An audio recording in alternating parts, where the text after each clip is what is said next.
Ini saya rekam ya. Baik. Saya mulai pembahasan. A'udzubillahi minasyaitonir. Siapa udah aman, Pak? Baik, terima kasih. A'udzubillahi minasyaitonir rajim. Bismillahirrahmanirrahim.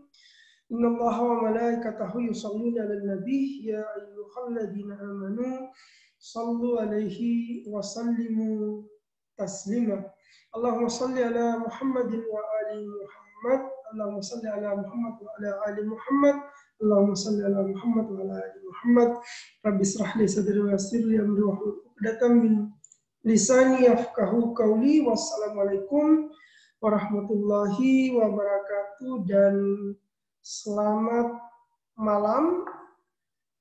Namo Buddhaya, rekan-rekan sekalian. Alhamdulillah kita bersua dalam sebuah acara yang diamanahkan kepada saya dari saudara Sukiman sebagai selaku ketua dari HMI cabang ya, Universitas Komputer ya, kalau saya nggak salah,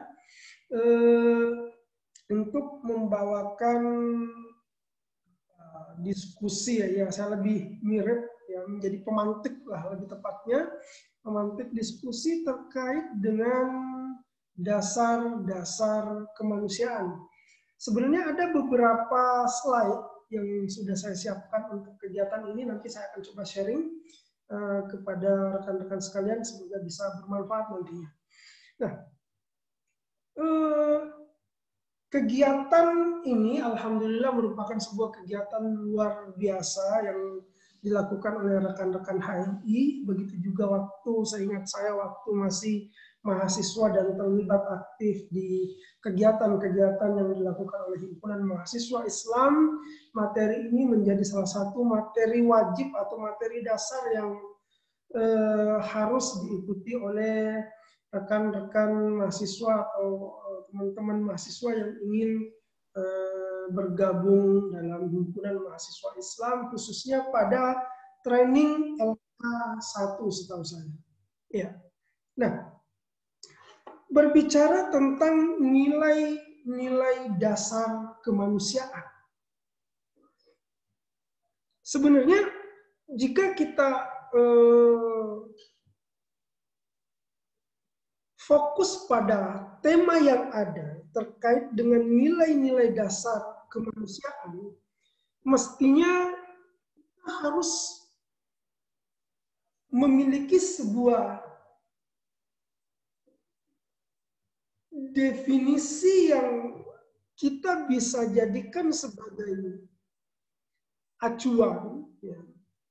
Kita bisa jadikan sebagai acuan di mana nilai-nilai ini tadi ya, itu kemudian bisa kita predikasikan ya, kepada makhluk yang bernama manusia. Maka mestinya yang pertama-tama yang kita bahas sebelum berbicara tentang nilai-nilai dasar kemanusiaan adalah siapa yang kemudian disebut dengan manusia. Who is the human being dalam hal ini? Jadi mesti ada sebuah definisi yang jelas ya, tentang siapa yang disebut dengan manusia itu sendiri. Ya. Manusia itu apakah seseorang kemudian disebut manusia dikarenakan dia memiliki kepala, memiliki mata, memiliki rambut, berpakaian, dan seterusnya? Apakah orang yang bernama Hitler dengan mengobarkan Perang Dunia Pertama misalnya juga disebut sebagai manusia dengan perilaku-perilaku yang dia lakukan? Seperti itu. Apakah orang seperti Genghis Khan ya, dengan peperangan yang dia kobarkan mulai dari Asia Tengah sampai Eropa, bahkan sampai di Asia jauh sini, ya, dengan segenap kebengisan dan segenap perilaku-perilaku ya, yang ia lakukan di dalam perang itu juga dapat disebut sebagai manusia? Ataukah meminjam terminologi dari Al-Quranul Karim yang kemudian mengatakan ulaika balhum adal, bahwa mereka lebih rendah. So, sebelum kita berbicara tentang nilai-nilai dasar dan kenapa ia disebut dasar, ya, mestinya kita harus memiliki sebuah batasan yang jelas, ya, batasan yang jelas tentang siapa yang kemudian disebut dengan manusia itu sendiri. Apakah kemanusiaan,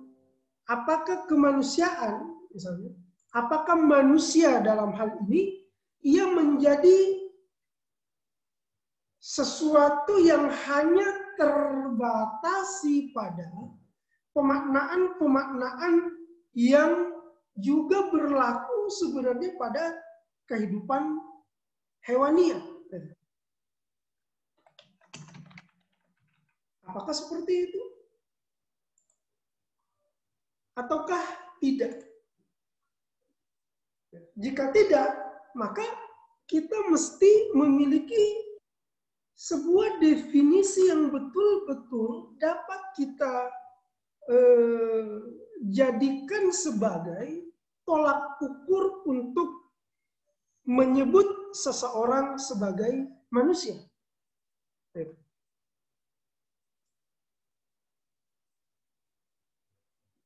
Kemudian itu yang pertama. Kemudian yang kedua, ketika kita berbicara tentang nilai, sebelum masuk pada nilai kemanusiaan, kita berbicara tentang nilai,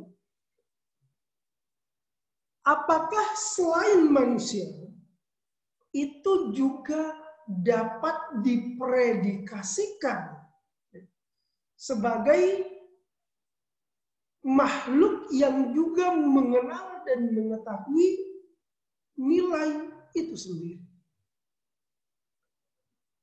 Meminjam istilah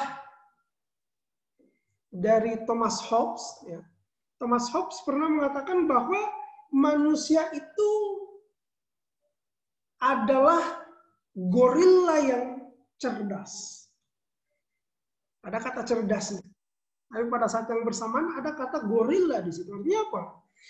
Manusia ini tidak lebih sebagai seekor hewan yang kemudian mendapatkan nilai plus. Nilai plus apa? Nilai plus cerdas. Jadi yang kemudian melakukan pembedaan terhadap manusia dengan makhluk yang lain ini ada pada wilayah kecerdasannya. Nah, kemudian pada istilah umum juga, ya, ada sebuah istilah umum yang mengatakan bahwa yang membedakan manusia dengan hewan, dengan makhluk yang lain, itu pada wilayah apanya? Pada wilayah akalnya. Nah, nanti kita juga akan masuk ke situ. Apa sih yang disebut dengan akal? Bagaimana relasi akal dengan predikasi-predikasi nilai, ya, yang dapat dilekatkan kepada manusia itu sendiri. Rekan-rekan sekalian, dikarenakan pembahasan atau kajian kita, ya, pembahasan atau kajian kita ini sebenarnya lebih mengarah kepada kajian yang bersifat filosofis, ya, dan dikarenakan juga rekan-rekan di sini tergabung di dalam himpunan mahasiswa Islam, maka perkenankan saya untuk membahas amanah pada malam ini itu menggunakan perspektif filsafat Islam. Untuk selanjutnya saya akan mencoba untuk men-sharing beberapa slide yang nantinya akan kita jadikan sebagai rujukan bahasan. Saya kembali kepada saudara host supaya mengizinkan saya untuk men-share slide. Nah, ini belum ini. Tolong. Siap. Ya. Kayak tadi Pak caranya Pak? Saya kayak tadi. Iya, siap. Gimana Pak? Di pilihan itu ada sharing screen, ya. Jadi saya men-share nantinya setelah diizinkan. Karena saya bukan host, maka dia akan terblokir dengan sendiri. Nah, silakan diizinkan dulu di pilihan more itu ada pilihan untuk sharing. Ya. Udah, Pak. Udah. Oke. Bisa, Pak. Udah bisa. Terima kasih banyak. Mudah-mudahan Siap, Pak. ini udah muncul screen-nya. Udah, Pak, udah. Oke, baik. Terima kasih banyak.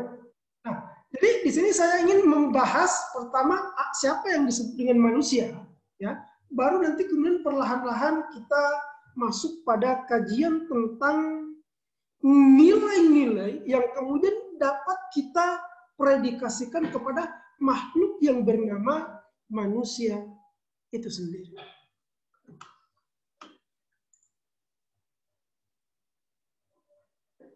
Nah, kalau teman-teman memperhatikan yang ada ini, layar yang sudah saya tampilkan, ya, yang tergambar di sini adalah salah seorang filosof Muslim yang rekan-rekan juga mungkin udah kenal dengan nama Avicenna, yang dikenal di Barat dengan nama Avicenna, atau di dalam literatur Islam dikenal sebagai Ibnu Sina.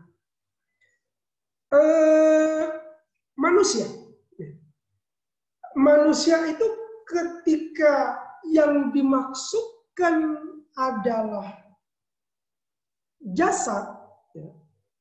Manusia itu ketika yang dimaksudkan adalah jasad, maka jasad ini tersusun pada unsur-unsur yang bersifat materi. Pertanyaannya kemudian adalah apa yang disebut dengan materi? Mungkin rekan-rekan yang dulu di jurusan IPA, ya, atau bahkan mungkin kita yang pernah belajar di ilmu fisika atau ilmu-ilmu alam dalam hal ini, materi kemudian didefinisikan sebagai sesuatu yang menempati ruang dan waktu, memiliki massa, dan seterusnya. Ada definisi yang seperti itu. Nah, sehingga ketika kita mengatakan bahwa manusia itu ada jasadnya dan jasadnya adalah materi, maka materi ini memiliki hukum-hukum, ya, memiliki apa istilahnya, aturan-aturan di mana jasad manusia terikat pada hukum-hukum tersebut. Contoh, bahwa manusia ketika terjatuh, ya, dia mesti merasakan sakit misalnya. Kenapa dia merasakan sakit? Karena benturan antara tangan kita atau kaki kita misalnya dengan tanah atau dengan batu yang massanya jauh lebih kuat, sehingga kita merasakan sakit. Seperti itu. Artinya manusia pada unsur-unsur jasa dia atau unsur-unsur materi, dia terikat pada hukum-hukum materi. Itu yang pertama. Yang kedua, sekaligus menjadi sebuah pertanyaan adalah, apakah betul bahwa manusia ini selain unsur jasadnya, terdapat unsur lain yang ada pada wujud manusia itu sendiri, bahkan jauh lebih substansial dari wujud jasad itu sendiri. Ada nggak unsur lain yang kemudian orang kenal atau orang sebut dengan istilah jiwa, ruh, dan seterusnya? Jika hal itu ada, apa buktinya misalnya? Ya. Apa yang menjadi bukti bahwa ruh itu ada? Nah, ketika kita mampu membuktikan itu, dan hal itu telah dibuktikan di dalam literatur filsafat Islam dengan argumen-argumen rasional dalam hal ini, maka kita kemudian akan beralih bahwa manusia ini adalah makhluk yang terdiri dari dua unsur. Yang pertama, unsur yang bersifat material. Ya. Yang kedua, unsur yang bersifat imaterial.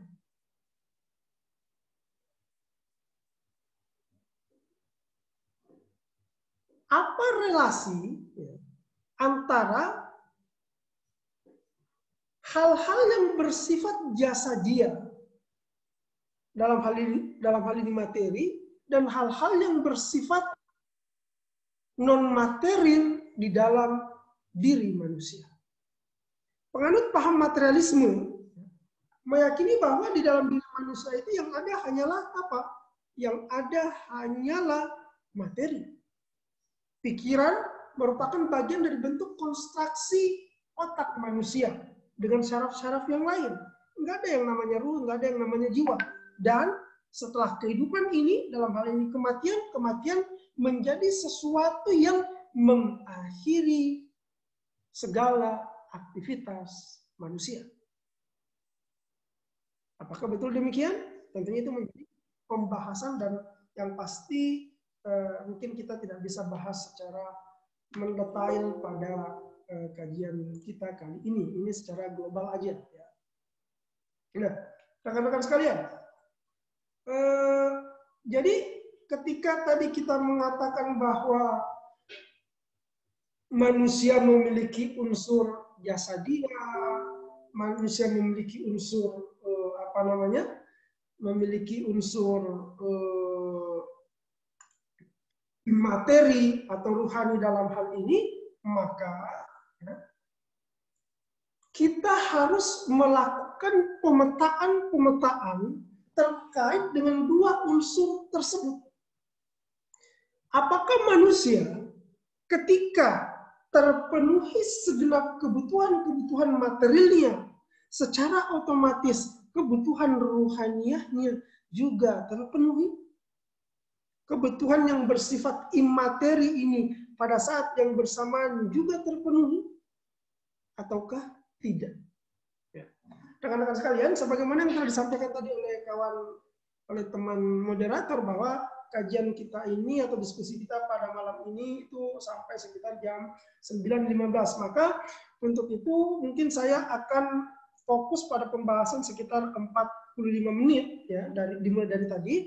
Kemudian nanti kita akan lebih menitik beratkan pada sesi tanya jawab atau sesi diskusi dalam hal ini. Nah, jadi ketika tadi kita telah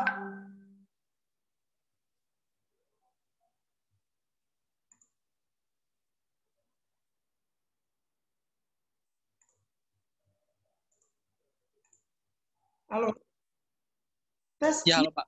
Oke, nah, maaf tadi ini ada kayak seolah-olah saya out, jadi saya takut dengan sampai tiba-tiba keluar secara otomatis karena kadang juga terjadi seperti itu. Nah, saya lanjutkan. Jadi ketika tadi kita menemukan bahwa manusia ini memiliki dua unsur dalam hal materi dan imateri, maka kita harus melakukan pemetaan ya, dengan melihat dua unsur yang membentuk manusia itu sendiri.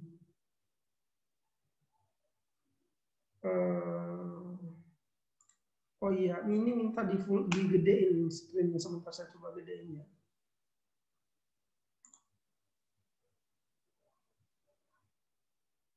Udah bisa? Sip. Ya, Pak, udah Pak. Oke, mantap. Nah, jadi kalau tadi kita udah buktikan bahwa ada ruh, ada jiwa, dan ada jasad, berarti kita menemukan sebuah realitas bahwa yang namanya manusia ini memiliki dua unsur ini. Pertanyaannya, apakah ketika unsur materi manusia, dalam hal ini kebutuhan-kebutuhan yang bersifat material dari manusia, itu terpenuhi, maka secara otomatis kebutuhan rohaniahnya, kebutuhan jiwanya juga akan terpenuhi atau belum tentu. Atau seperti apa? Nah, itu nanti kita akan diskusikan. Nah, selanjutnya, ketika kita berbicara tentang nilai, kita harus lihat lagi. Nilai ini apakah dia bersifat material ataukah tidak? Terdapat nilai-nilai yang bersifat imaterial. Dalam hal ini bersifat abstrak. Dan ketika itu ada, maka ketika kita berbicara tentang nilai-nilai dasar kemanusiaan, pertanyaannya, apakah yang kita sebut dengan kemanusiaan? Apakah kemanusiaan menjadi sesuatu yang ekuivalen dengan atau sama dengan manusia itu sendiri? Apakah manusia sama dengan kemanusiaan? Apakah manusia sama dengan perbuatan yang manusiawi misalnya? Yang manakah yang disebut dengan perbuatan yang manusiawi? Yang manakah yang disebut dengan perbuatan yang memanusiakan manusia itu sendiri? Nah, kita harus petakan berdasarkan unsur-unsur yang membentuk wujud dari manusia itu tadi. Ketika kita menemui bahwa manusia terdiri dari jasad yang bersifat material, dan manusia juga terdiri dari unsur yang bersifat rohania, dan dia tidak bersifat materi, maka nilai-nilai dasar kemanusiaan ini masuk pada lingkup unsur yang mana? Apakah dia masuk pada lingkup unsur materi dari manusia itu sendiri, ataukah dia justru masuk pada sesuatu yang sifatnya rohani? Oke? Nah, sekarang pengantar seperti ini. Kadang kita mengatakan bahwa si fulan adalah orang yang dihormati di kampungnya. Ini contoh. Ketika kita mengatakan si fulan itu adalah orang yang dihormati di kampungnya, penghormatan sebagai sesuatu nilai atau sebuah nilai yang dilekatkan kepada manusia itu dikarenakan apa misalnya? Apakah dikarenakan karena harta? Satu. Apakah dikarenakan karena ilmu? Dua. Apakah dikarenakan karena dia adalah alim ulama? Tiga. Apakah dia dikarenakan misalnya harta benda yang berlimpah, tuan tanah misalnya yang ia miliki, atau seperti apa? Apakah pernyataan yang mengatakan bahwa si fulan dihormati itu senantiasa sesuatu yang linear dengan pemaknaan yang bermakna materi? Artinya hartanya banyak, tanahnya banyak, mobilnya banyak, dan seterusnya. Apakah seperti itu? Ketika misalnya kita mengatakan bahwa yang namanya manusia itu, manusia ia ingin disayangi. Manusia itu ingin dicintai. Nah, ini semua nilai. Ketika kita mengatakan manusia ingin disayangi, apakah rasa sayang kita kepada seseorang dikarenakan misalnya ketika kita punya pacar misalnya ya, dia minta dibelikan iPhone 11. Ketika kita tidak mampu memenuhi, katanya nggak sayang. Apakah sayang disayangi itu harus menggunakan indikator yang bersifat material? Dalam hal ini, seperti contoh yang saya angkat misalnya, ya harus punya iPhone 11 misalnya. Apakah seperti itu? Enggak. Ataukah rasa sayang itu misalnya ketika saya tiap minggu diajak makan di restoran, sekali sebulan dibeliin pakaian yang bagus misalnya. Apakah demikian? Apa yang kita maksudkan dengan sayang di sini? Karena ada sebuah eksperimen sosial entah di sebuah kota atau bahkan mungkin itu dilakukan di beberapa kota. Ditanya kepada beberapa cewek-cewek cakep, Anda kalau mau menikah, Anda pilih yang mana? Pilih yang ganteng atau pilih yang kaya? Jawabannya, kebanyakan dari cewek-cewek ini mengatakan pilih yang kaya. Setelah ditanya kenapa? Kaya punya duit. Punya duit, wajah bisa dipoles. Pertanyaannya, kita menikah ini untuk memenuhi kebutuhan kegantengan, kebutuhan ekonomi, atau enggak?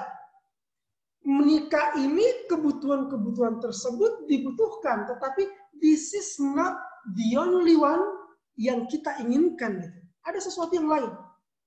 Kita butuh dimanja, kita butuh disayangi, kita butuh dihormati, kita butuh untuk diperlakukan sebagaimana makhluk-makhluk yang memanusiakan mereka. Nah, kalau demikian berarti nilai kemanusiaan itu sendiri bukanlah sesuatu yang sebenarnya bersifat material. Bukanlah sesuatu yang istilahnya tolak ukurnya itu adalah hal-hal atau sesuatu yang bisa dinilai panjangnya, lebarnya, masanya, berapa kilo emasnya, berapa luas tambaknya, ya, berapa banyak jumlah mobilnya, dan seterusnya. Kenapa? Karena itu hanya salah satu unsur saja. Nah, kembali kepada soalan saya yang di awal, ya, apakah manusia seperti Hitler dengan perlakuan dia di dalam mengobarkan Perang Dunia Pertama misalnya, itu juga bisa disebut sebagai manusia? Oke, bisa disebut sebagai manusia. Tetapi manusia di sini dalam pengertian yang seperti apa? Kalau manusia itu dikarenakan dia memiliki mata, binatang juga punya mata. Dikarenakan dia punya indera-indera yang lain, binatang bahkan jauh lebih, terkadang sebagian binatang ya, jauh lebih hebat dari sisi kualitas indera yang mereka miliki ketimbang manusia. Contoh, kelelawar itu bisa terbang dengan kecepatan sekian, itu sementara diketahui bahwa kelelawar ternyata makhluk yang tidak menggunakan mata, tetapi menggunakan sensor yang keluar dari suara yang ia pelengkingkan. Manusia tidak bisa demikian. Pada sebagian hewan-hewan, mereka memiliki kualitas indera yang jauh lebih hebat. Ketika terjadi tsunami tahun 2001 kalau nggak salah ya, di Aceh kemarin, hewan-hewan udah paham bahwa akan terjadi peristiwa yang seperti ini. Mereka berlarian ke gunung. Sementara manusia, karena terlambat paham, ya udah banyak yang jadi korban. Pada wilayah kualitas materi, dalam hal ini indera yang dimiliki oleh hewan, sebagian hewan jauh lebih hebat kualitas inderanya ketimbang manusia. So, apa yang sebenarnya menjadi indikator sesungguhnya untuk melakukan pembedaan terhadap manusia itu berikut nilai-nilai yang dilekatkan kepada manusia itu sendiri. Nah, ini mungkin sekedar pengantar. Saya lanjut dulu satu slide lagi. Nah, ini rekan-rekan sekalian, ini mungkin pernah dapat ini gambar ya. Tapi kalau coba Anda perhatikan, misalnya Anda berada pada posisi yang seperti ini. Kira-kira apa yang kalian lakukan? Mungkin bisa di-unmute, saya mau mendengar jawaban dari rekan-rekan sekalian yang ikut kegiatan kita pada malam ini. Sekiranya kalian berada pada posisi manusia yang seperti ini, bergelantungan di atas pohon, dengan kondisi yang demikian, apa yang akan Anda lakukan? Ada yang mau menjawab mungkin?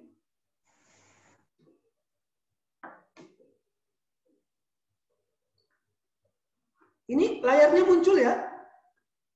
Host, layarnya muncul nggak?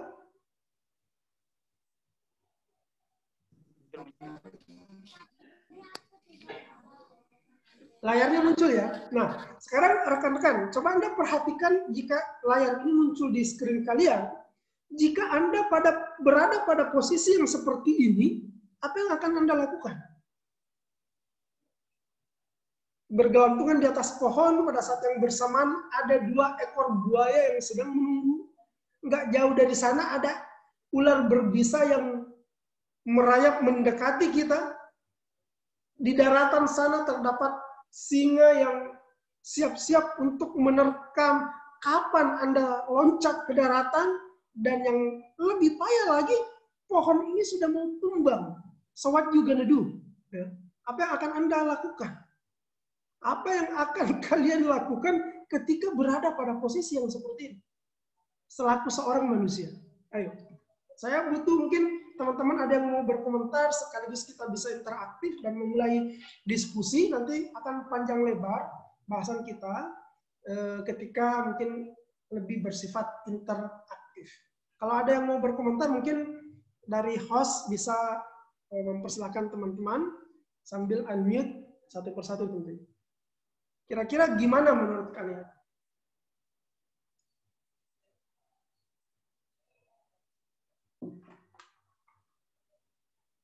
Halo, gimana? Ada yang mau komentar?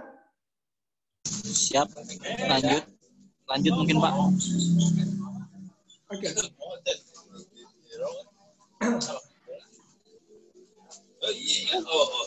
Ini mungkin sebuah ilustrasi. Ini mungkin sebuah ilustrasi yang sebenarnya ilustrasi pada gambar ini adalah ilustrasi kehidupan saya dan kehidupan kalian semua. Bahkan ilustrasi dari kehidupan seluruh makhluk yang bernama manusia. Kok bisa? Dan pada hakikatnya kita sedang berada pada pada posisi sama persis dengan orang yang bergelantungan tersebut. Ilustrasi pada gambar ini diambil dari kitab Masnawi Maknawi dari Maulana Jalaluddin Rumi yang menggambarkan atau mengisahkan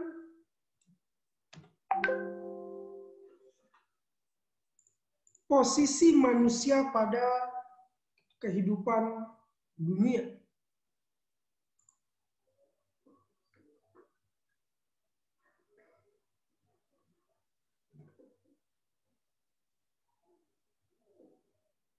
Buaya yang sedang menunggu di sini, dan singa yang sedang menunggu di sini, itu adalah simbol dari kematian itu sendiri. Bahwa kematian itu adalah sebuah keniscayaan di mana semua makhluk yang bermerek manusia pasti akan mengalami yang namanya kematian. Kullu nafsin za'iqatul maut. Oke? Itu yang pertama. Yang kedua, ilustrasi dari pohon ini yang kapan saja bisa terjatuh itu adalah penggambaran dari apa? Dari umur manusia. Ilustrasi dari umur manusia. Ya, mau tua, mau kanak-kanak, mau dewasa, mau baru dilahirkan, pasti akan mati.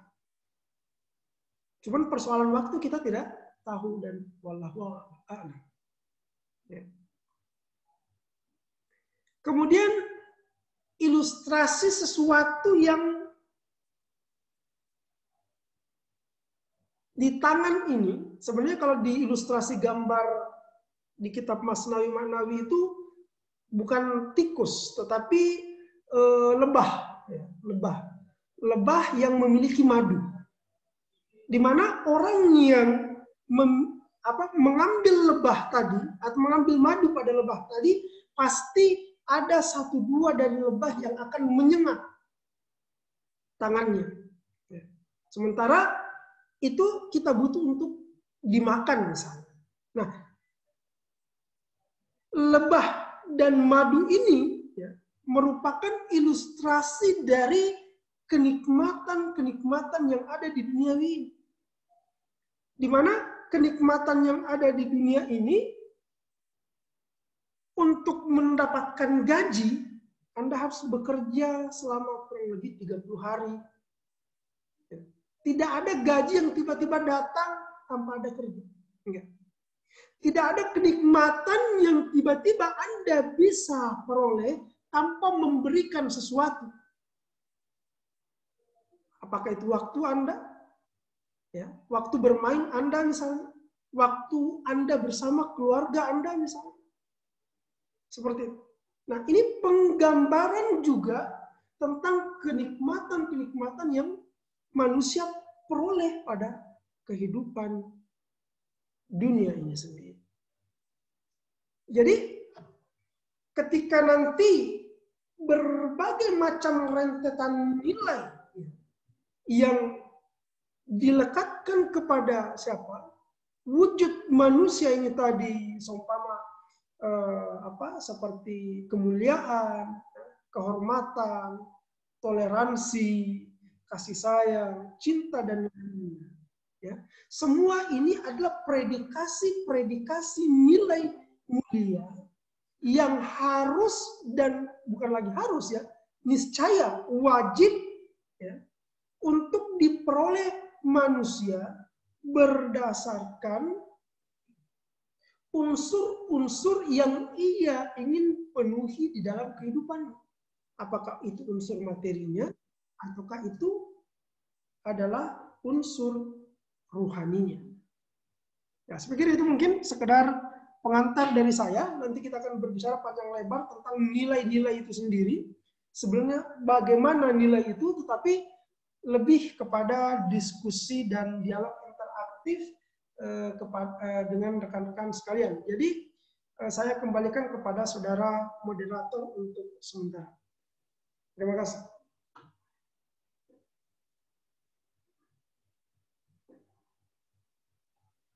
Baik, terima kasih kepada narasumber kita yang telah memaparkan.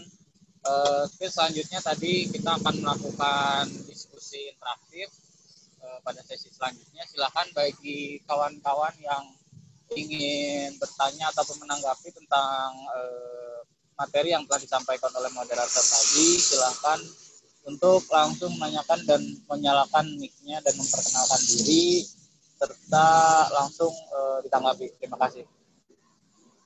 Ya, dan ada baiknya juga mungkin kalau kita bisa saling bertatap muka, bisa mungkin lebih kenal antara satu dan yang lain. Jadi teman-teman yang mau berbicara seakan nyalakan kameranya mungkin.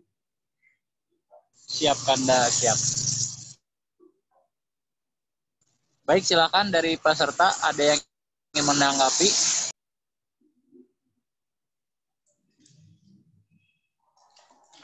Saya, Kak. Silakan. Ya, silakan.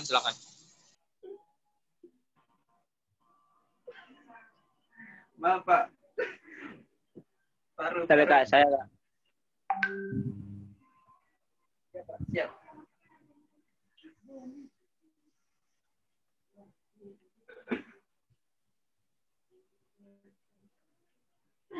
Paru. Saya, Kak, bertanya, Kak. Silakan. Langsung aja. Mau bertanya. Oh, Paru. Halo. Ya, silakan. Iya, baik. Terima kasih atas kesempatan diberikan Ustadz. Jadi persoalan tentang ilustrasi tadi. Jadi di sini saya bisa mengambil kesimpulan bahwa apa yang kita kerjakan di dunia ini tidak memiliki nilai apa-apa karena semuanya akan kembali pada yang kuasa. Artinya di dunia ini kita lakukan itu hanya sia-sia. Artinya dalam hal materi. Nah, persoalan kedua kan tadi sudah dijelaskan ada dua unsur, yaitu unsur materi sama unsur non-materi.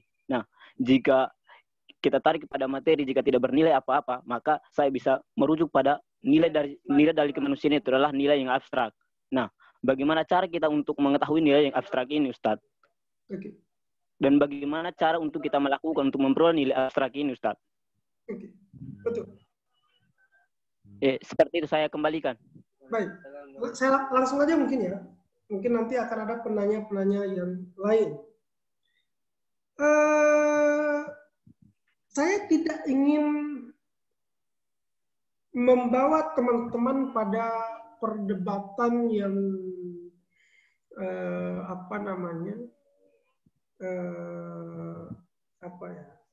perdebatan yang kurang memberikan manfaat. Tapi saya memiliki keyakinan bahwa rekan-rekan yang terlibat di sini, sebagaimana namanya adalah Himpunan Mahasiswa Islam, rekan-rekan memiliki keyakinan terhadap Islam itu sendiri. Ketika kita memiliki keyakinan terhadap Islam, maka kita juga memiliki keyakinan akan kebenaran-kebenaran yang terujukkan pada Al-Quranul Karim. Ada sebuah ayat dalam Al-Quran yang mengatakan bahwa Allah tidaklah menciptakan dunia ini dalam bentuk abas, dalam bentuk kesia-siaan. Artinya apa? Merujuk pada ayat ini, dunia ini bukan kesia-siaan. Ketika dunia ini bukan kesia-siaan, berarti ada sesuatu yang bernilai. Itu satu ayat.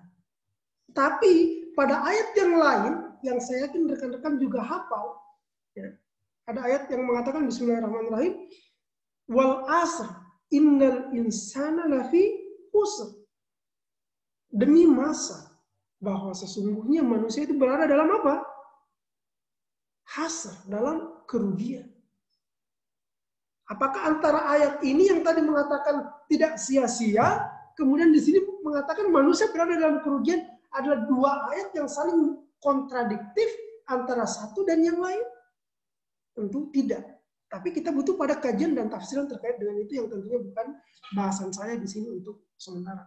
Nah, kalau dikatakan bahwa dengan ilustrasi penggambaran tadi maka kehidupan manusia di dunia ini sia-sia, maka sebenarnya tidak. Kenapa? Karena kita meyakini bahwa, dan bukan hanya sekedar sebatas pada wilayah keyakinan, namun bahwa manusia ini mesti melalui kematian sebagai bagian dari sebuah proses untuk fase yang lebih tinggi. Nah, kalau kita melihat pada ilustrasi tadi dan semuanya berujung kepada kematian, ya tergantung sebenarnya bagaimana kita memaknai. Menggunakan ilustrasi yang tadi, kaum materialisme juga mengatakan demikian, bahwa setelah kematian, after the death dalam hal ini, ya setelah kematian, ya semuanya sudah berhenti. Semuanya tidak lagi ada perpanjang tangannya. Orang saling hidup di dunia ini, setelah dia mati, ya udah finish. Makanya muncullah berbagai macam aliran-aliran, kelompok-kelompok pemikiran, baik yang itu akan kepada pemikir filsafat dan yang lain-lain, ya, yang mengatakan bahwa dunia ini tidak lebih sebagai sesuatu yang absurd, tidak lebih seperti sesuatu yang sifatnya nihil. Enggak, dunia ini tidak memiliki tujuan. Setelah kematian semuanya menjadi finish, semuanya menjadi akhir. Apakah demikian? Nah, kalau kita memiliki keyakinan tentang nihilitas terhadap kehidupan dunia ini, maka kita akan melakukan apapun semau kita. Semau kita. Kenapa? Karena nggak ada pertanggungjawabannya. Ya mau bunuh orang ya bunuh aja, nggak ada urusan. Mau nyulik orang ya nggak ada urusan. Mau merampok, mau korupsi, mau ini, mau itu nggak ada urusan. Kenapa? Karena tidak ada sesuatu yang menuntut pertanggungjawaban. Makanya yang kaya tetap kaya, yang miskin tetap miskin, udah kere, miskin, fakir, habis dah. Nggak ada lagi sesuatu yang baik yang bisa dia terima. Saya mengatakan bahwa dunia ini tidak absurd, dunia ini tidak nihil, dunia ini memiliki tujuan. Nah, ini yang mesti kita capai. Betul nggak ada tujuan? Tujuan manusia ini apa? Kalau kita berbicara nilai-nilai dasar kemanusiaan, yang disebut kemanusiaan itu apa sih? Apakah kemanusiaan seseorang itu disebut sebagai manusia ketika dia memiliki harta yang banyak? Apakah indikator kemanusiaan seseorang ya, itu dinilai dikarenakan dia memiliki gelar doktor, profesor misalnya? Apakah nilai kemanusiaan seseorang dikarenakan si fulan adalah anak presiden misalnya, anak gubernur misalnya, atau apa? Kalau ini semuanya absurd, semuanya nihil, ya, maka ya kehidupan ini tidak memiliki tujuan kecuali tujuannya ada nihilitas itu sendiri. Apakah betul demikian? Nah, ini yang perlu kita diskusikan. Selanjutnya, kalau kemudian kita mengatakan ada salah satu tokoh, saya lupa namanya, salah seorang miliuner di negara Amerika, ya, ia pernah mengatakan begini, saya lupa namanya. Dia bilang, saya sudah mencoba berbagai macam kenikmatan, kepahitan yang ada di dunia ini. Dan saya berujung pada sesuatu yang nihil, absurd. Saya tidak merasakan apapun, saya tidak merasakan kehampaan. Semuanya datang, nikmat, berlalu, dan pergi. Kenikmatan yang saya miliki hari ini, harta yang saya miliki hari ini, saya bisa belanja apa aja. Tapi saya tidak merasakan sesuatu yang sifatnya lebih. Sampai kemudian dia mengatakan bahwa saya ingin merasakan apa yang disebut dengan kematian. Bunuh diri, mati, selesai. Apakah seperti itu? Apakah kehidupan kita dikarenakan kita belum pernah merasakan mati dan ingin merasakan mati, bunuh diri, kemudian setelah bunuh diri dan mati, selesai? Sekarang gini, saya ingin menggunakan sebuah argumen logis untuk membuktikan bahwa mesti ada kehidupan pasca kematian. Yang sebenarnya juga pembuktian ini dapat kita gunakan nantinya sebagai indikator untuk melakukan penilaian terhadap apa? Terhadap kemanusiaan atau manusianya, manusia itu sendiri. Gitu. Rekan-rekan sekalian, kalau kalian ditanya, ya, contohnya, kalau kalian ditanya, Anda hidup 100 tahun dalam keadaan muda terus, ganteng terus, kaya terus, mau atau tidak mau kira-kira? Mau nggak? Mau, Pak. Ya, pasti mau dong. Oke, Anda diberikan kehidupan, ya, diberikan kehidupan 1000 tahun, cantik terus, ganteng terus, kaya terus. Mau nggak? Ya pasti mau. Loh, jangankan 1000 tahun, abadi. Kehidupan yang pokoknya kita muda terus, ganteng terus, kaya terus, perawan terus, perjaka terus. Mau nggak? Ya mau. Siapa yang nolak? Tapi persoalannya adalah manusia dengan unsur materi. Ya, ini perhatikan. Manusia dengan unsur materi ini, jasad kita ini, terikat pada sebuah hukum.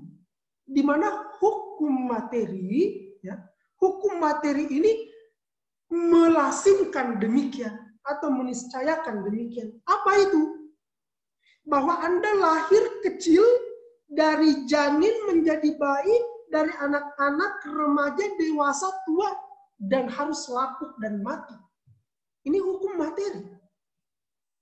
Kita tidak bisa berikhtiar bahwa saya ini mau ganteng terus. Nggak bisa.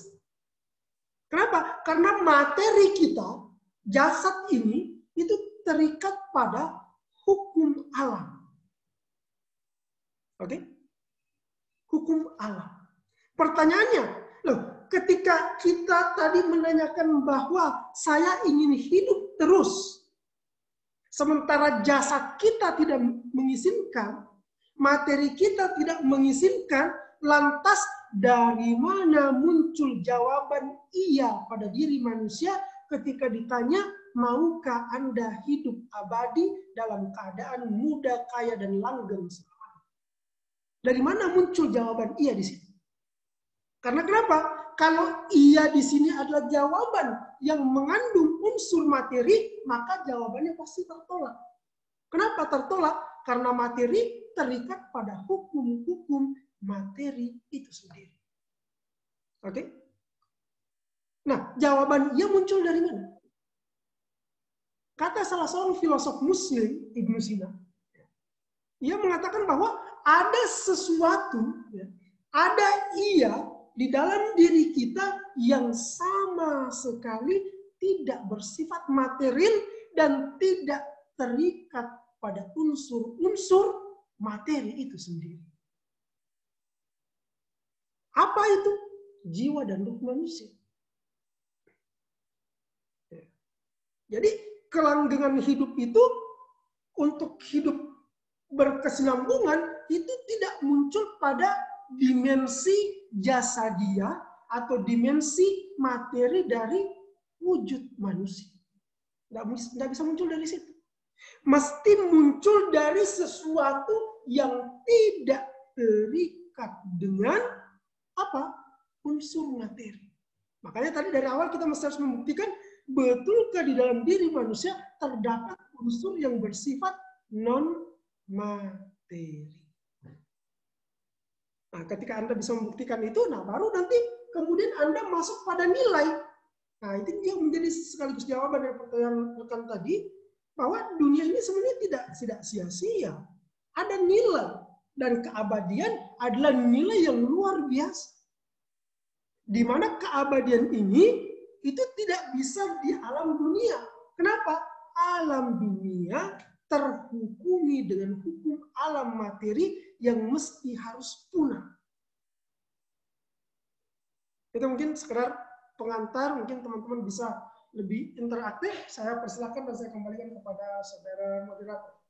Baik, terima kasih pada narasumber kita. Selanjutnya, apakah ada lagi tanggapan dari teman-teman yang lain, baik itu terkait materi yang tadi sudah diberikan di awal, dari pemaparan yang tadi jawabannya, apakah tadi puas terhadap jawaban yang sudah diberikan oleh narasumbernya?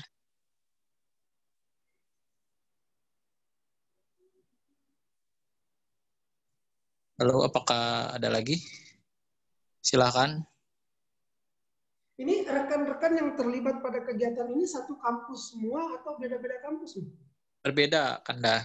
Oh, beda kampus ya. Cuman kebetulan. Halo, assalamualaikum. Assalamualaikum, Kanda. Iya, siap. Kak Darwis, mangga. Ya, pertanyaan saya, Kanda, apakah roh itu dengan jiwa itu sama? Dan pertanyaan saya yang kedua, dan roh itu seperti apa? Ya. Okay. Ya, terima kasih. Cuma itu saja, Kanda. Baik. Ini dialeknya dialek mana ini? Bukan Sulawesi? Sulawesi, Kanda. Oke, kebetulan saya juga Sulawesi dan saya tahu dialek Sulawesi seperti apa. Oke. Dari Polewali. Oke, baik. Nah, selanjutnya gini. Kalau kita tanya apa yang disebut dengan ruh, apakah ruh sama dengan jiwa? Sebenarnya bisa saja kita lacak dari sisi literatur yang ada ya. Karena penggunaan kata jiwa itu tidak ada di dalam literatur Al-Quran, nggak ada. Yang ada penggunaan kata ruh. Apakah ruh dan jiwa sama? Ya kita lihat, ini jiwa ini berasal dari bahasa apa? Ya mungkin sama. Sama dalam pengertian ia merujuk kepada sebuah unsur yang bersifat non-materi. Itu aja mungkin yang pertama. Terus yang kedua apa tadi pertanyaannya? Lupa. Roh seperti apa, Kanda? Roh itu seperti apa? Kalau kita butuh pada jawaban literatur Quran mengatakan, tapi nanti kita akan jawab ya. Quran mengatakan bahwa kul ruh min amri rabbi. Katakan bahwa ruh itu min amri rabbi, dari perintah atau dari urusan Tuhan. Di ayat yang lain mengatakan tidaklah kalian diberikan ilmu kecuali sangat sedikit. Illa qalila. Nah, terus ruh itu seperti apa sih? Kalau dalam ilmu mantik atau dalam ilmu logika, pertanyaan tentang apa dia mencoba untuk melakukan identifikasi. Dia mencoba untuk melakukan identifikasi, mencoba melakukan deskripsi, mencoba untuk melakukan eksplorasi tentang apa yang disebut dengan ruh. Sebelum saya masuk ke sana, saya kembali kepada definisi materi. Materi kalau kita merujuk pada definisi ilmu fisika, itu kan ya seperti yang saya katakan tadi, materi adalah segala sesuatu yang menempati ruang dan waktu, memiliki massa, ya. Dan ya kurang lebih demikian definisinya. Menempati ruang, memiliki waktu, punya massa. Massa ini macam-macam, gelombang, berat, jenis, dan seterusnya. Itu materi. Ketika kita mengatakan ruh dan ruh adalah non-materi. Coba perhatikan kata non-materi. Kata non ini, dia menegasikan atau meniadakan. Apa yang dia tiadakan? Ya yang materi. Jadi definisi non-materi adalah definisi yang kemudian meniadakan unsur-unsur kematerian. Meniadakan unsur-unsur kematerian dalam filsafat Islam itu ada dua. Yang pertama, meniadakan dalam pengertian mutlak, mutlak bukan materi. Yang kedua, meniadakan dalam pengertian parsial atau dalam pengertian sebahagian. Contoh, kalau kita berjalan di tengah jalan dan ditabrak mobil, kemungkinannya apa kira-kira? Apakah Anda mati, patah kaki, kepala bonyok misalnya, dan seterusnya. Seperti itu. Itu kelasiman materi. Oke? Pasti demikian. Kalau Anda jalan di tengah jalan, Anda ditabrak, apakah Anda pincang, apakah Anda mati, apakah Anda pingsan, bonyok, dan seterusnya. Seperti itu kelasiman materi. Tetapi coba Anda ditabrak mobil di alam mimpi. Mati enggak? Pingsan enggak? Bonyok enggak? Yang enggak. Kenapa bisa demikian? Karena yang ada di alam mimpi itu betul kita melihat mobil. Ya. Ada warnanya mobil. Dan warna itu termasuk unsur yang mirip materi sebenarnya. Ya. Ada bentuk. Tapi di alam mimpi tidak ada massa. Di alam mimpi tidak ada massa. Tidak ada beban, tidak ada berat. Sehingga ketika orang ditabrak mobil di mimpi, ya, itu tidak akan mati. Anda keinjak gajah pada saat mimpi, itu tidak akan mati. Anda jatuh ke jurang pada saat mimpi, itu tidak akan mati. Kenapa? Karena tidak ada unsur beban yang merupakan unsur materi. Nggak ada unsur beban di situ.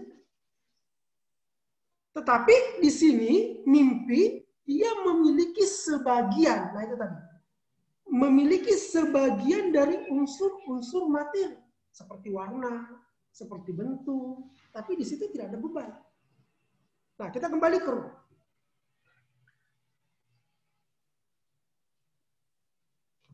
Ruh sampai hari ini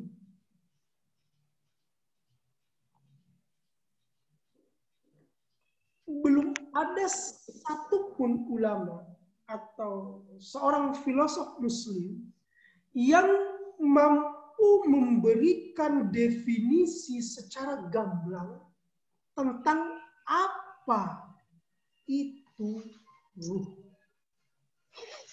Tetapi sebagian literatur yang disampaikan, baik itu riwayat, baik itu Al-Quran, yang kemudian dirujukkan bahwa inilah yang disebut ruh, ya. Misalnya dalam sebuah ayat yang mengatakan bahwa Bismillahirrahmanirrahim, ya ayyatuhan nafs al-mutmainnah. Ya ayyatuhan nafsul mutmainnah. irji'i ila rabbiki radiyatan mardiyah fadkhuli fi ibadi wadkhuli jannati. Ya ayyatuhan nafs. Nah, di sini menggunakan kata nafs. Pada satu makna, nafs itu bisa disepadankan dengan ruh, tetapi berbeda, secara mutlak berbeda. Tapi ya bisa kita identikkan. Karena nafsu itu sendiri terbagi menjadi beberapa tingkatan. Ada yang disebut dengan nafsul mutmainnah, ada yang disebut dengan nafsul lawamah, ada yang disebut dengan nafsul amarah. Itu baru pembagian secara global. Ruh sendiri dalam kacamata filsafat itu terbagi menjadi 5. Nah, ini mungkin sudah masuk sedikit pada pertanyaan dari Darwis. Ada yang disebut dengan ruh intelek. Ada yang disebut dengan ruh haiwaniyah. Ada yang disebut dengan ruh nabatiyah. Ada juga yang disebut dengan ruh yang keempat ini ruh jamat. Apa itu bahasa Indonesia? Jamat ini kalau kita artikan bahasa Indonesia itu seperti batu ya. Batu, tanah. Tanah itu tidak bertumbuh dia, batu itu tidak bertumbuh. Yang bertumbuh itu tumbuhan, yang bertumbuh itu hewan, tapi tumbuhan itu tidak bergerak seperti bergeraknya hewan. Nah, itu yang keempat. Yang kelima, yang lebih tinggi dari semua ini, di atas dari ruh intelek tadi, itu apa? Ruh Tuhan. Sebenarnya masih ada pembagian-pembagian lagi. Jadi, tapi nanti sebenarnya kalau kita masuk pada kajian tentang ruh ini sendiri, dia butuh ya mungkin kalau di kuliahan, karena kita juga mengajar di kampus, ini butuh berapa semester sebenarnya untuk khusus membahas tentang ruh itu sendiri. Tapi ini secara global aja. Jadi pertanyaan tentang seperti apa itu ruh, ya kalau kita mau jawaban global, ruh itu non materi. Dan non materi apa ya? Seperti yang sudah saya jelaskan tadi. Ada pandangan-pandangan ulama tentang ruh dan itu sangat beragam. Ya. Ada pandangan yang mengatakan bahwa ruh ini adalah rahasia Tuhan yang identik dengan keilahian itu sendiri. Ada pandangan yang kurang lebih demikian. Oke, saya kembalikan kepada saudara moderator. Baik, terima kasih kepada narasumber kita. Apakah tadi Kak Darwis sudah cukup dengan jawabannya? Atau ada sanggahan ataupun tambahan? Atau masih bingung? Atau sebentar, saya mencoba untuk bertanya kembali ya. Ini rekan-rekan yang tergabung di sini, ini pengurus PBHMI atau enggak? Beda-beda nih? Bukan, Kanda. Anggota biasa, Kanda. Oh, Masih di syariat. kirain pengurus PBHMI yang kemudian udah punya, ya biasalah. Saya tahu di HMI, kita juga pernah terlibat lama di sana kan. Oke, silakan. Kader baru, Kanda. Anak-anak komisariat saja, Ustadz. Oke, siap. Silakan. Kembali kalau ada yang mau bertanya. Silakan. Pada komentar, mau curhat juga nggak apa-apa. Sebagai awal perkenalan mungkin bagi kita semua. Ya. Baiklah, kedengaran suara saya. Siap, ada tuh. Ya, begini ya, izin Kanda, narasumber. Saya mungkin bertanya tentang kemanusiaan ya.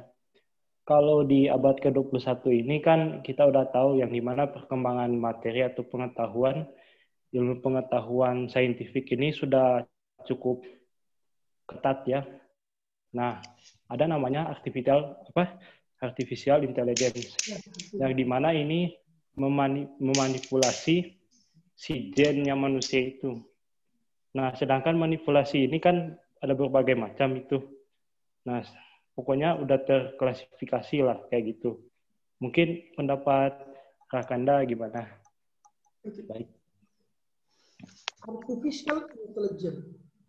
Ya, saya pernah baca juga sih terkait dengan artificial intelligence.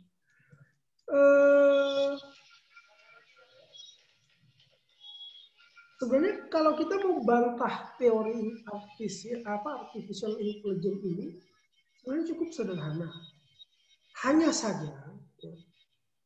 saja bahwa apakah kemudian sesuatu yang bisa dimodifikasi, sesuatu yang bisa dibuat dengan artificial intelligence yang misalnya itu bisa dicangkokkan kepada tubuh manusia ini, ya, atau apa saja, misalnya mungkin robot bisa lebih manusiawi misalnya.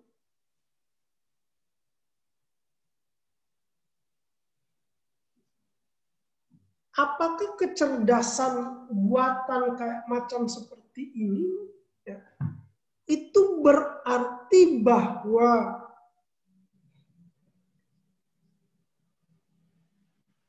AI ini tadi, ya, artificial intelligence ini tadi, mampu menggeser kemanusiaan manusia itu sendiri. Saya kerucutkan begini.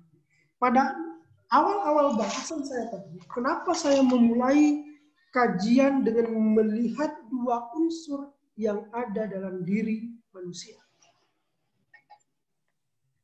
Dalam hal ini,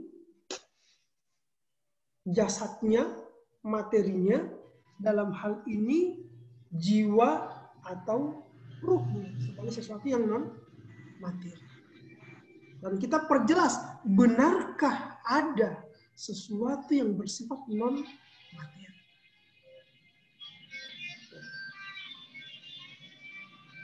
Kecerdasan buatan itu mungkin saja manusia buat. Bagaimana di dalam film fiksi-fiksi ilmiah itu sudah orang lakukan. Namun kalau kita coba tanya kembali, ini kemanusiaan itu sebenarnya dia identik dengan sesuatu yang material atau dia lebih identik kepada sesuatu yang tidak material? Untuk menjawab pertanyaan ini, saya akan mengantar teman-teman kepada beberapa soalan logika. Kurang lebih seperti itu. Teman-teman, saya yakin dan percaya pernah mendengar teori tentang kausalitas. Pernah dengar kan? Teori sebab akibat. Oke? Pernah dengar? Nah, saya berikan contoh. Ketika tisu ini, saya bakar dan ada asap. Maka Anda mengatakan api adalah sebab, ya, dan asap yang keluar dari ini itu adalah akibat. Betul nggak? Benar kan? Oke, ya. Sampai di sini benar. Sekarang saya tanya, sebab di mana di sini? Sebab. Yang mana sebab di sini? Api Kanda. Api. Yang Anda lihat apinya atau sebabnya? Akibat. Saya ulang ya. Ya. Ini tisu ini saya bakar. Api yang membakar tisu ini menjadi sebab dan asap yang dari tisu yang terbakar ini itu disebut dengan akibat. Saya tanya, ya. Yang Anda lihat di sini sebagai sebab itu adalah api. Apakah Anda melihat sebab atau Anda melihat api? Api, Ustaz. Api. Yang Anda lihat asap atau Anda lihat akibat? Yang mana Anda lihat? Asap, Ustaz. Asap. Asap. Kalau demikian, sebab itu muncul dari mana?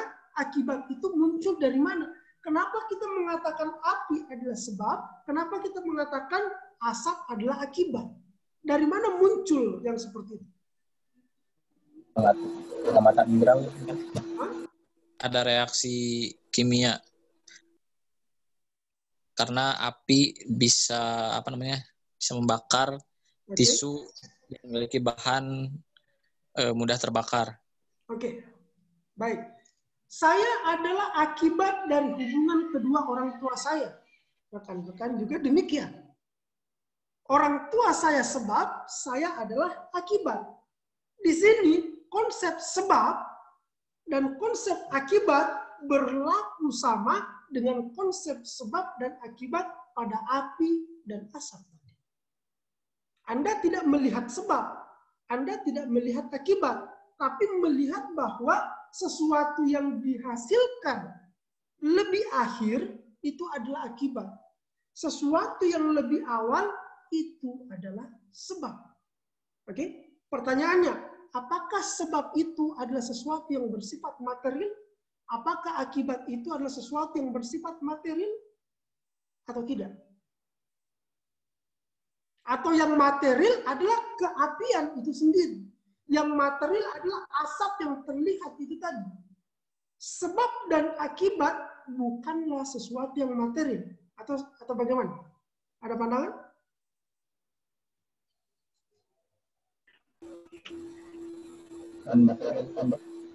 Api dan asap itu yang sebab dan akibat, Ustadz, yang materinya. Dan yang sebab dan akibat adalah konsepsi kita, bahwa karena kita memahami yang terjadi di akhir itu adalah akibat, dan yang terjadi di awal itu adalah sebab. Oke, berarti kalau demikian sebab dan akibat ini adalah perspektif yang terbentuk dari konsepsi. Konsep ini dari mana?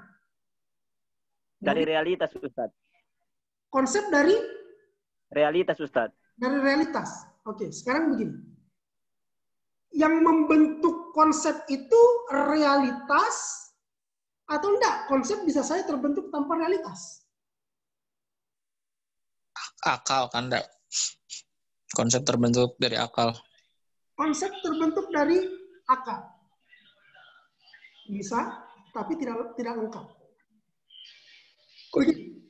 Konsep terbuat dari pemahaman kan dah? Konsep terbuat dari pemahaman. Pemahaman terbuat dari? Akal. Dari akal. Akal terbuat dari apa? Ya. Nah itu dia.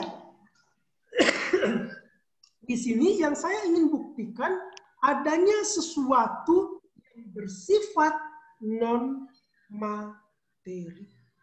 Kembali kepada pertanyaan Saudara Sukiman tadi, bahwa kecerdasan buatan, kita lihat. Kecerdasan buatan ini apakah dia sesuatu yang bersifat material atau sesuatu yang bersifat non-materi? Yang mana? Oke, ada yang menjawab artificial intelligence itu terbuat dari sesuatu yang sifatnya materi. Oke, nggak ada masalah. Kenapa? Karena ada chipset misalnya, dan chipset ini adalah materi. Pertanyaannya adalah ini pengetahuan. Nah, kita kembali kepada pengetahuan dan ilmu. Pengetahuan dan ilmu. Pernah ada salah seorang guru saya, ustadz saya dalam hal ini, Ustadz Filsafat, berdialog dengan salah seorang paham materialis, ya, komunis dalam hal ini. Bukan di Indonesia, di satu tempat. Ia bilang begini, saya bisa saja berdiskusi dengan Anda nggak ada urusan, Anda mau terima Tuhan, nggak ada terima Tuhan, itu urusan saudara. Tapi saya ingin berdiskusi dengan Anda dengan argumen-argumen yang dapat dipertanggungjawabkan secara logis dan secara rasional. Oke? Dia mengatakan baik. Dan kita pasti menggunakan ilmu pengetahuan. Maka beliau mengatakan begini, ilmu itu, sebelum masuk ke ilmu, dia mengatakan apa yang disebut dengan materi. Dia mengatakan apa yang disebut dengan materi. Ya materi ya ini jasad, ini materi. Materi itu ya seperti definisi yang kita sebutkan tadi, dia memiliki massa, memiliki warna, ya, menempati ruang, menempati waktu, dan seterusnya. Dia mengatakan, oke, saya terima, itu materi. Dia kemudian bertanya, apa yang disebut dengan ilmu? Apakah ilmu adalah sesuatu yang materi? Dia mengatakan, iya materi. Ilmu itu materi. Dia tanya kembali, kalau ilmu itu materi, dan materi itu menempati ruang dan waktu, memiliki massa, memiliki warna, dia bertanya gini, coba Anda tunjukkan kepada saya berapa kilo ilmu yang Anda miliki. Berapa panjangnya, berapa lebarnya, berapa massanya, di mana tempatnya. Bisa nggak tunjukkan kepada saya? Langsung terdiam. Artinya apa? Ilmu yang kemudian digunakan oleh kaum-kaum empiris, kaum-kaum materialis, ya, mereka juga sebenarnya menerima sebuah konsep yang disebut dengan konsep non-materi. Nah, kita kembali ke pertanyaan Bung Sikiman. Artificial intelligence yang erat kaitannya dengan pengetahuan. Pengetahuan yang manusia pindahkan, pengetahuan yang manusia buat dan dimasukkan misalnya ke dalam sebuah bank data, anggap itu hard disk dengan kapasitas berapa saja. Kira-kira itu materi atau bukan? Ataukah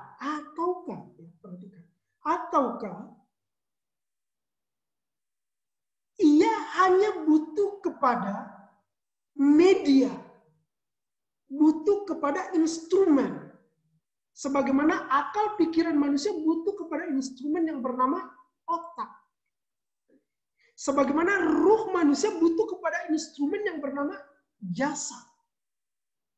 Nah, kita kembali ke kemanusiaan. Apakah sesuatu yang dibuat dengan pengetahuan manusia yang diturunkan menjadi apa yang disebut dengan artificial intelligence itu, ya, itu bisa lebih manusiawi daripada manusia itu sendiri? Jawabannya pasti tidak. Kenapa? Karena dia adalah buatan dan ciptaan dari manusia. Mungkin arah pertanyaan dari Bung Sukiman bahwa kita membuat sebuah alat yang memang lebih manusiawi. Iya, tetapi lebih manusiawi di sini adalah sesuatu yang memang sudah installingnya seperti itu. Memang sudah diinstal demikian. Jadi dia tidak memiliki kemampuan untuk melakukan protes. Dia tidak memiliki kemampuan untuk mengatakan tidak. Saya tidak ingin lebih manusiawi. Enggak. Tapi manusia sebagai makhluk yang memiliki kecerdasan untuk memilih dan memihak. Ya. Untuk tidak memilih segala yang merupakan sebagai sebuah pilihan. Itu cuma manusia. Artificial intelligence nggak bisa seperti itu. Meskipun boleh jadi dia lebih melingkupi bisa memiliki informasi pengetahuan yang lebih banyak daripada kita. Bisa saja. Kumpulan pengetahuan manusia dikumpul dalam sebuah data. Ya saya nggak pernah pelajari, ya nggak tahu dong. Ya itu it's okay, nggak ada masalah. Tetapi apakah kemudian hard disk tersebut atau alat yang digunakan untuk artificial intelligence tersebut menjadi lebih cerdas daripada manusia itu sendiri dan memiliki pilihan untuk memahami ya, apa yang kita katakan yang tersirat di dalam sanubari kita yang terdalam. Contoh yang paling sederhana. Teman-teman yakin punya smartphone semua ya? Misalnya kita buka Google Assistant. Halo Google. Nah, kan ini kan bagian dari apa yang disebut dengan artificial intelligence. Kita mulai deh. Halo Google, ya. Kita bilang gitu. Halo Google. Dia menjawab balik.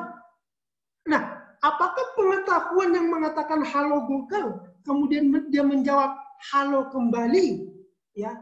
Apakah itu didasarkan pada sebuah kesadaran atau justru didasarkan pada sebuah sistem yang memang dibuat demikian? Kira-kira yang mana?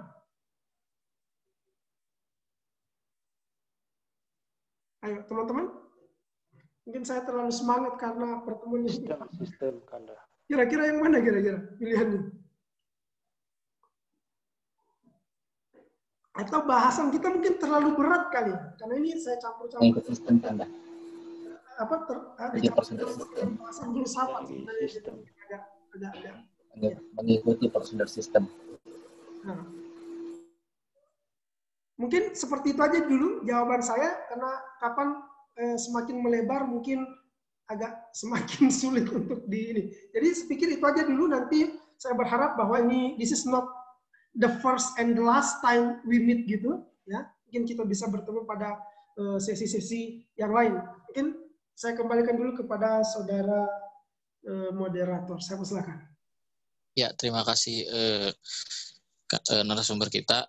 Baik, mungkin ada lagi, mungkin satu tanggapan lagi ya sebelum kita mengakhiri dengan pembacaan kesimpulan terkait apabila masih ada pertanyaan ataupun sanggahan ataupun tanggapan dari materi yang sudah disampaikan oleh narasumber kita. Saya beri kesempatan kepada siapapun peserta, satu orang lagi untuk menanggapi. Apakah ada?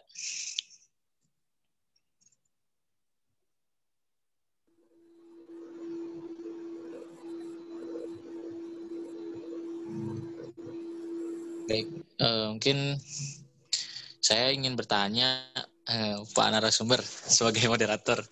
Ya. Ini Kanda kan kita tahu bahwa di dalam Al-Quran itu manusia itu ada 3 nama sebutan.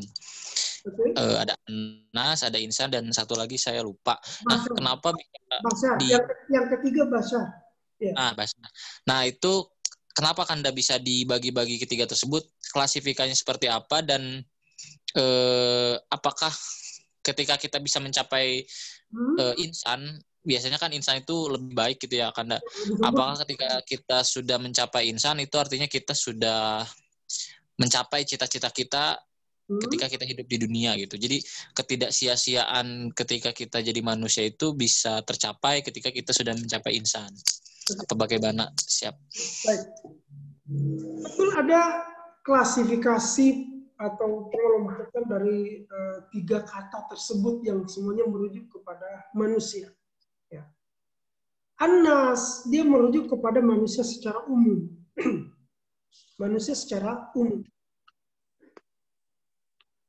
Misalnya, teman-teman bisa baca di surah An-Nas ya, An-Nas itu sendiri.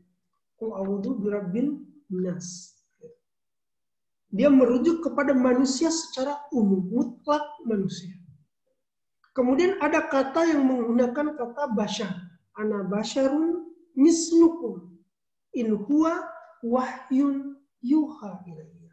Ana basyarun, saya manusia seperti kalian. Tetapi apa? In huwa wahyun yuha ilayya. Diwahyukan kepada kami. Kepada aku diberikan wahyu. Nah, kata bashar di sini dia lebih merujuk kepada manusia dalam pengertian kebutuhan material dari manusia itu sendiri. Bahwa yang disebut bashar itu punya mata, punya telinga, punya kepala, tangan, kaki, indera, dan seterusnya. Punya nafsu, ini bashar. Tetapi kata insan manusia juga, tapi merujuk kepada kesempurnaan manusia. Itulah yang disebut dengan kemanusiaan. Dan kemanusiaan yang sesungguhnya adalah ketika manusia ini menjadi yang disebut dengan insan kamil.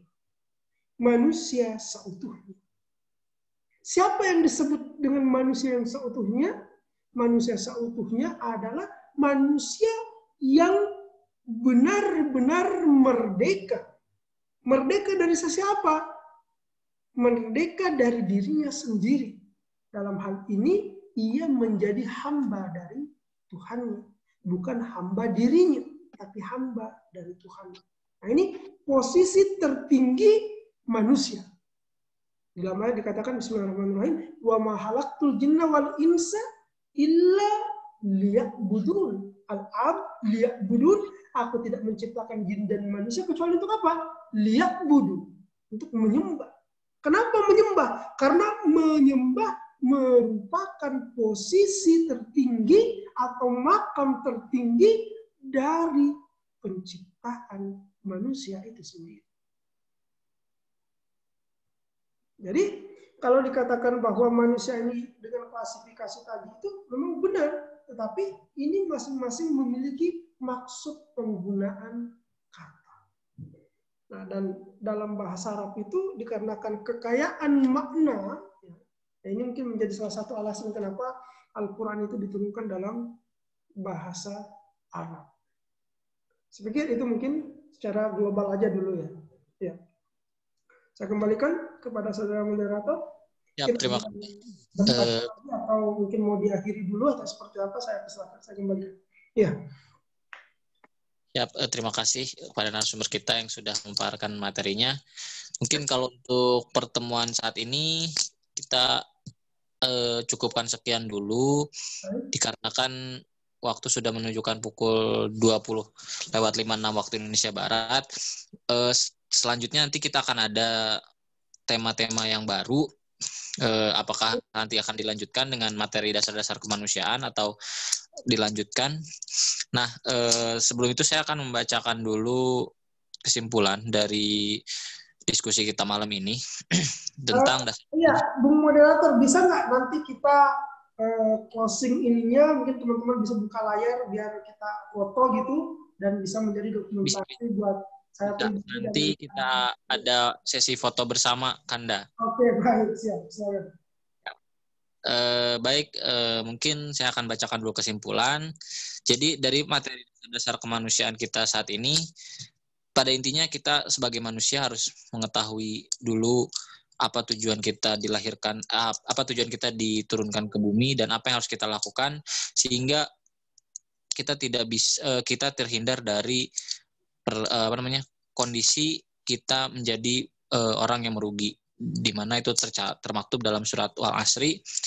Ketika orang itu tidak bisa menghargai waktu ataupun tidak bisa menggunakan waktunya dengan tepat dengan tujuan manusia diciptakan di bumi, maka manusia itu akan mengalami kerugian. Dan setelah itu setelah kita melakukan setelah kita melakukan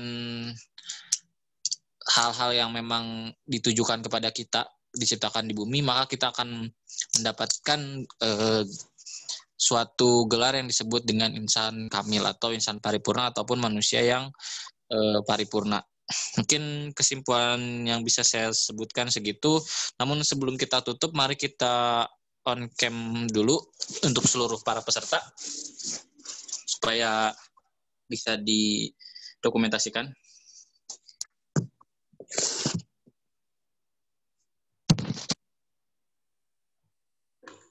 Baik, saya absen dulu. Ini baru sedikit. Silakan yang lain. Bisa dinyalakan kameranya.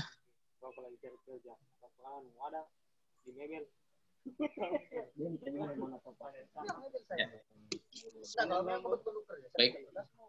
Baik, kita mulai sesi dokumentasi. 1, 2,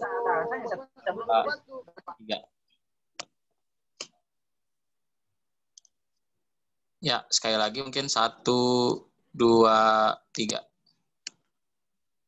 Baik, terima kasih kepada para peserta, terima kasih kepada narasumber yang telah hadir dalam acara webinar. Semoga ilmunya bermanfaat bagi kita semua dan kita bisa menjadi insan kamil tadi.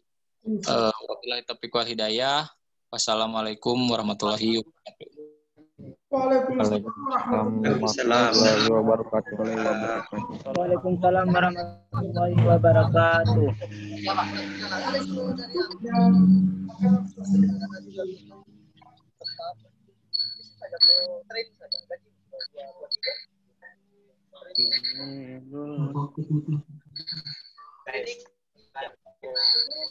Mas mungkin bisa menutup?